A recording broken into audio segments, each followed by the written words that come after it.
दूसरा मुद्दा है दरअसल अध्यापकों का लेकर, वरिष्ठ अध्यापकों को लेकर। दरअसल राजस्थान के अंदर 70,000 के आसपास वरिष्ठ अध्यापक हैं। इनमें से 16,000 के आसपास ऐसे अध्यापक हैं जिन्होंने दूसरी बार विभाग के अंदर आवेदन किया, आवेदन मांगा गया और आवेदन इनको दिया गया, आवेदन किया गया। अब आवेदन अगर किया गया तो हर कोई ये सोच रहा होगा कि उनके तबादले हो जाएंगे। हर कोई ये सोच रहा होगा कि वो जो चाहते हैं वहां पहुंच जाएंगे, लेकिन ऐसा नहीं हुआ है। ऐसा नहीं हुआ, लेकिन एक विधानसभा क्षेत्र के अंदर ऐसा हुआ है। वहां पर बाकायदा जो ट्रांसफर मांगे गए वो ट्रांसफर हुए और इसका वीडियो भी वायरल हो रहा है। मंत्री जी का वीडियो वायरल हो रहा है। ये थोड़ा दुखद है, क्योंकि जब कोई मंत्री बनता है, कोई नेता बनता है, कोई मंत्रिमंडल का हिस्सा बनता है, तो फिर वो पूरे प्रदेश का होता है और आप ऐसा नहीं कर सकते। इसके अलावा एक और वीडियो वायरल हो रहा है, ऑडियो वायरल हो रहा है, जिसमें विधायक भी ना बेबसी जता रहे हैं। वही कह रहे हैं कि कैसे मुमकिन है, कोई सुनता नहीं हमारी, कोई समझता नहीं हमारी, कैसे होगा। गुस्सा है और गुस्से के बीच में बहुत सी मांगे उठ भी रही हैं। 8 दिन से शहीद स्मारक पर आंदोलन भी चल रहा था, अनशन चल रहा था। उस अनशन में 8 दिन तक कोई नहीं पहुंचा, मांग को सुनने भी नहीं पहुंचा। तबादले की बात तो बहुत दूर की है, कोई अनशन तुनवाने भी नहीं पहुंचा। कोई ये सोचकर भी नहीं पहुंचा कि चलिए 8 दिन से बच्चे या फिर अध्यापक, जिनको हम भगवान कहते हैं, गुरु कहते हैं, वो परेशान है किसी मांग के साथ। अगर वो मांग पूरी भी नहीं हो पा रही है तो भी आश्वासन दिया जा सकता है, तो भी सोचा जा सकता है।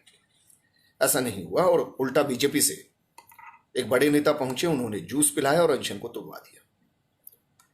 तो क्या वाकई में सुनी नहीं जा रही है? क्योंकि राजधानी जयपुर ऐसा लग रहा है कि बेरोजगारों का और ट्रांसफर और अन्य मांगों को लेकर एक गढ़ बन गया है। अलग अलग लोग, अलग अलग संगठन बैठे हुए हैं। एक नेता को निलंबित कर दिया गया है, जयपुर से हटाकर हेडक्वार्टर को बीकानेर कर दिया गया है। क्या वाकई में इससे चीजों को कंट्रोल किया जाएगा? देखिए, ये सारी चीजें एक जैसी ही हैं, चाहे वो किसान आंदोलन हो या फिर कोई और आंदोलन हो। उसके समाधान की तरफ अगर कोई जाएगा तो समाधान होगा, लेकिन अगर समाधान की जगह उस आंदोलन को दबाने की कोशिश की जाएगी तो फिर उसका रिपल्शन और ज्यादा रहेगा, वो रिपल्शन और ज्यादा दिखाई देगा। समस्याएं होती हैं, सबके सामने समस्याएं होती हैं, सरकार के साथ भी समस्याएं होगी।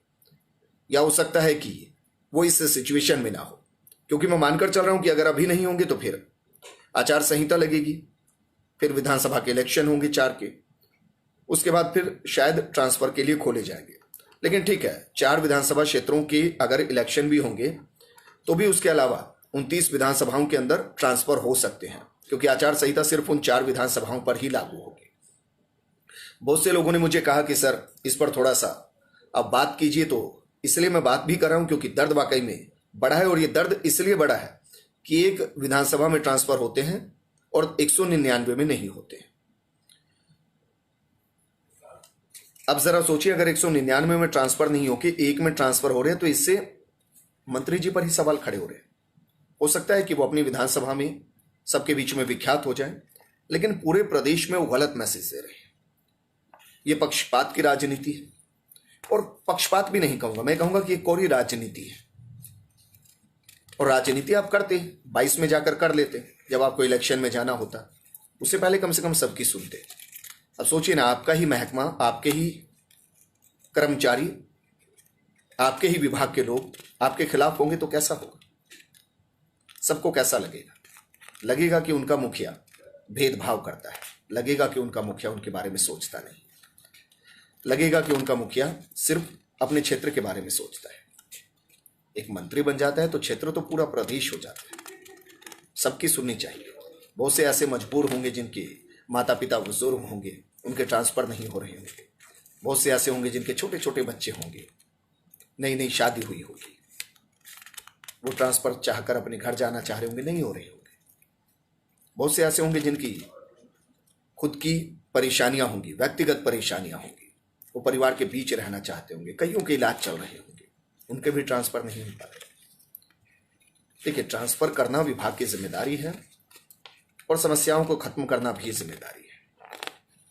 लेकिन उन जिम्मेदारियों से मुझे लगता है कि अभी ध्यान नहीं दिया जा रहा है और इसीलिए आंदोलन भी हो रहे हैं, प्रदर्शन भी हो रहे हैं। और ऐसा नहीं है, जिसकी समस्या होगी वो आज भी सड़क पर होगा, वो कल भी सड़क पर होगा, वो 4 दिन बाद भी सड़क पर होगा। आप निलंबित कर दीजिए, आप उसका हेडक्वार्टर बदल दीजिए, आप उसको 16 सीसी के नोटिस दे दीजिए या फिर कुछ और करिए, उसको बहुत ज्यादा फर्क उससे नहीं पड़ेगा, क्योंकि वो अपनी मांग के साथ खड़ा है। उल्टा आक्रोश बढ़ता है। जैसे जब किसानों के ऊपर बल प्रयोग किया गया तो पूरा देश किसानों की तरफ हो गया। जब लाल किले पर कुछ हुआ तो पूरा देश उनके खिलाफ आवाज उठाने लगा। राकेश टिकैत रोए, पूरा देश फिर उनके साथ हो गया। हर आंदोलन एक सा ही होता है। जब आप उसको कुचलने की कोशिश करेंगे तो वो और तेजी से आगे आएगा। आप उसको समझने की कोशिश करेंगे तो फिर हर कोई आपके साथ आ जाएगा। वरिष्ठ अध्यापक तबादलों के साथ भी ऐसा ही है। मुझे लगता है कि इस पर समझने की जरूरत है, इसको सुनने की जरूरत है। और क्षेत्रवाद से काम नहीं चलता है, क्योंकि क्षेत्रवाद के चक्कर में आप पूरी पार्टी, पूरी सरकार को क्वेश्चन करते हो, उसको कटघरे में खड़ा कर देते हो। मैं उम्मीद करूंगा कि इस पर जल्द मंत्री जी संज्ञान भी लें और इसको गंभीरता से भी लें, क्योंकि उनके ऊपर भी सवाल खड़े हो रहे हैं। इसके अलावा एक और मुद्दा था सचिन पायलट की सभा का। देखिए, सभा अच्छी थी, अच्छी खासी थी। जिस तरीके से संख्या बल और बाहुबल को दिखाना चाह रहे थे वो भी हुआ। अच्छी चीज़ ये रही कि सबके फोटो थे। मुख्यमंत्री अशोक गहलोत का फोटो था, गोविंद सिंह डोटासरा का फोटो था। और चूंकि डोटासरा कह चुके हैं कि राकेश टिकैत के मामले में कि अगर कोई किसानों की मांग को उठा रहा है तो पूरी कांग्रेस उनके साथ है। उन्होंने तो यहाँ तक कहा कि अगर बीजेपी इस मांग को उठा रही है तो वो बीजेपी के साथ भी है। तो ऐसे में सचिन पायलट तो कांग्रेस के ही, तो मानकर चल सकते हैं कि अगर सचिन पायलट इस मांग को उठा रहे हैं तो वो सचिन पायलट के भी साथ है। और सचिन पायलट तो हैं ही साथ। उन्होंने तो बाकायदा उनके पोस्टर भी लगाए हैं। लेकिन 2 चेहरे नजर आए जिसको लेकर क्वेश्चन हुआ, प्रशांत बैरवा और वीरेंद्र सिंह। देखिए, प्रशांत बैरवा वहां पर आप अगर उसको ये समझें कि वापस गुट में आ गए, तो मुझे लगता है उससे ज्यादा ये है कि आप ये समझें कि कोट खावदा और निवाई के बीच की दूरी कितनी है। आप ये समझें कि कोट खावदा और निवाई के बीच की दूरी कम होने की वजह से प्रशांत बैरवा वहां पर आए। और अगर प्रशांत बैरवा उस गुट का हिस्सा बनना चाहते तो वो शुरुआत में आते, वो सभा के अंत में नहीं आते। सभा जब खत्म हो रही होती तब नहीं आते। जिस तरीके से बाकी विधायक आए वो भी आते। तो उन्हें सिर्फ एक संदेश देना था।